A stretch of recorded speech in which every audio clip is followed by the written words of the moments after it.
that the President adjusted alert level for. We saw it coming, didn't we? Absolutely. Good evening, and to the listeners. I think that for where we are currently with the situation that we are in, and the information that we have now that has emerged around the Delta variant, it does seem to be indeed a proportionate response to the challenge that we face, especially having seen what has been happening in Gauteng. And I particularly like the fact that the interventions did not specifically single out Gauteng except for travel, but for the most part it's a national intervention, which also means that this intervention can benefit other provinces so that they don't end up in a situation that we are seeing in Gauteng. So indeed, I think overall it's a positive intervention, and I do want to say though that I think that it is appropriate because of where we are now. If we had reacted strongly before, if we had more information before, I would imagine that we would have had a different kind of intervention. But for where we are, I think it is appropriate.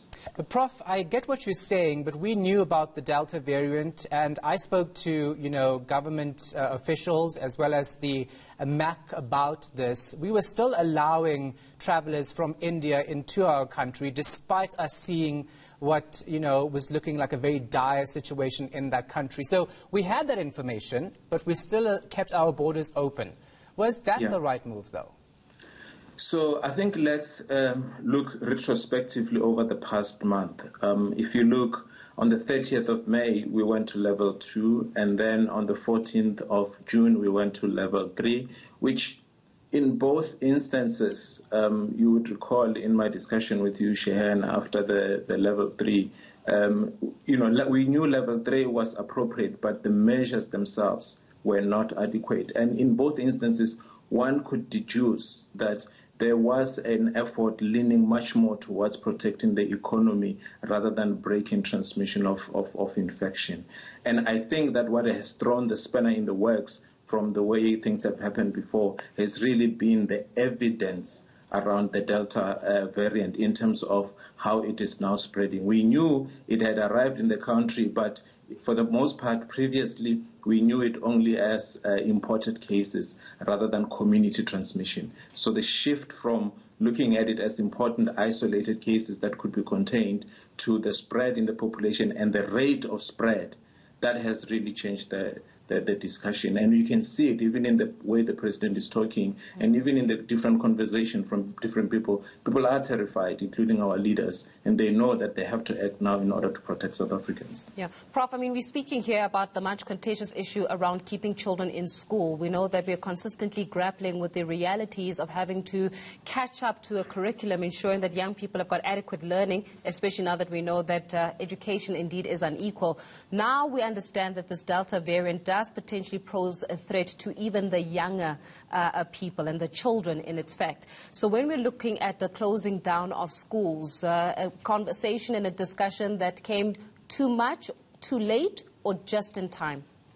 In my view, too late, because I think that besides the knowledge of the variant itself, we already knew before that there was a need to do something about schools. A lot of people have been calling for consideration of, including myself, of early closure of school and some kind of shift around the way we're dealing with schools, especially because the schools, are in themselves a form of mass gathering that connect to households on a daily basis. So, and we have seen even in terms of the outbreaks that there was enough evidence to show that several of the cluster outbreaks were related to schools, sports schools, and so forth.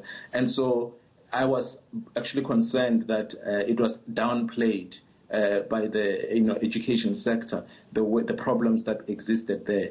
But now I think that there is no option. It needs to be dealt with. But I agree, in terms of schools, it's something that could have been dealt with differently earlier, but we are here now. Let's move to the vaccines. Of course, the President often touches on this. Many people will not be satisfied with what he has to say. 2.7 million people receiving a dose of either the Johnson & Johnson or Pfizer vaccines. The President says more is coming into the country. But, Prof, those numbers seem pretty low. He's talking about just over 1.5 million, 1.3 million. For a population that's over 55 million, that's a drop in the ocean. No, absolutely. I mean, I think that we have to get to a point where if we really want to hit 300,000 per day, we have to get to a point where we can get between 8 million and 10 million doses a month into the country to make sure that we've got enough supply. And Shahan, this is the part where I think that I would have actually liked for the President to acknowledge that, you know, in as much as we need to hold the population, South Africans, accountable for the complacency, which is understandable given the evidence, the social evidence that is there.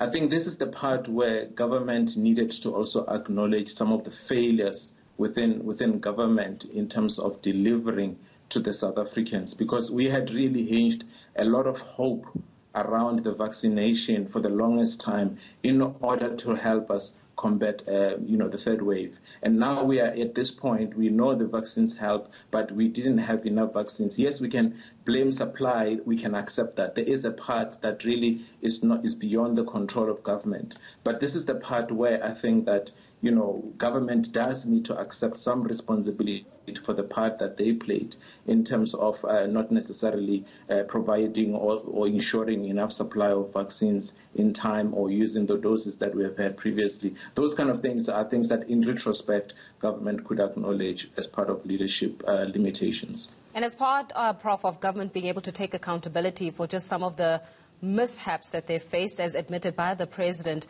could one of them be the inadequate planning of our hospitals, especially when it came to capacity? It almost appears, Prof, that we became calm and very lax when we found that we had just surpassed the second wave, and now we're faced with the third wave with this Delta variant, and almost feels like we're scrambling once again and we're reactive in our agenda as well as in our articulation of our plans going forward. Absolutely, and I do think that that's sort of the kind of thing I'm referring to, where I say, I agree, really, let's hold South Africans accountable, and many South Africans, we know that, we have failed in some respects. But I think for government, that complacency has also, filtered through some of our government leadership structures as well, and decision-making processes. And, I kind of understood initially, the second wave was really devastating for all of us. And coming out of it, we all needed a break. But we also knew that leadership needed to get into gear to prepare for it. We were calling for preparation long before the third wave actually hit. And I think that complacency on the side of the leadership to not necessarily put preparations in place and actually articulate those plans, tell the public that these are the plans that we are putting in place so that people can understand and continue to take things seriously. I think that is something that also could have been acknowledged a little bit more, considering that, the population is also being scolded for complacency. All right, we're going to leave it right there. Thank you so much for your time and your insight, Prof. Mosa Moshabela.